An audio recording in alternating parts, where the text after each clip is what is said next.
کیا غیر مسلم کو قربانی کا گوشت ہدیتاً پیش کیا جا سکتا ہے؟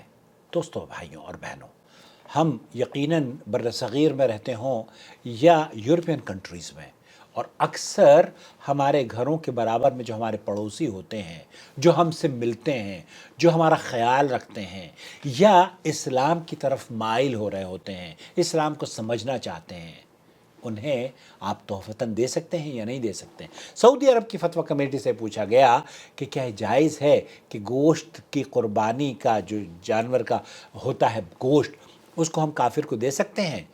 سعودی عرب کی فتویٰ کمیٹی نے فرمایا کہ قربانی میں مستحب یہ ہے کہ اس کے گوشت کے 3 حصے بنائے جائیں، ایک تہائی قربانی کرنے والے کے لیے ہو، ایک تہائی اس کے دوست احباب کے لیے ہو، اور ایک تہائی مساکین کے لیے، اور اس سے کافر کو دینا بھی جائز ہے۔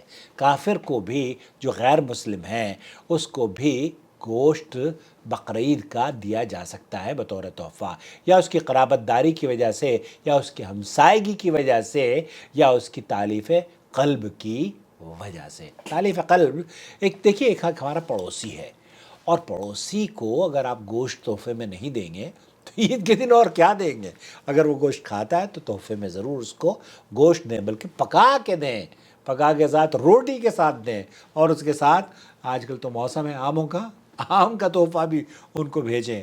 اللہ رب العالمین اس تحفے کے بدلے ممکن ہے کہ یہ جو غیر مسلم ہیں، اسلام کی تعلیمات سے اور قریب ہو جائے۔ السلام علیکم ورحمۃ اللہ وبرکاتہ۔ آپ کا بھائی محمد عاقل جدہ سے۔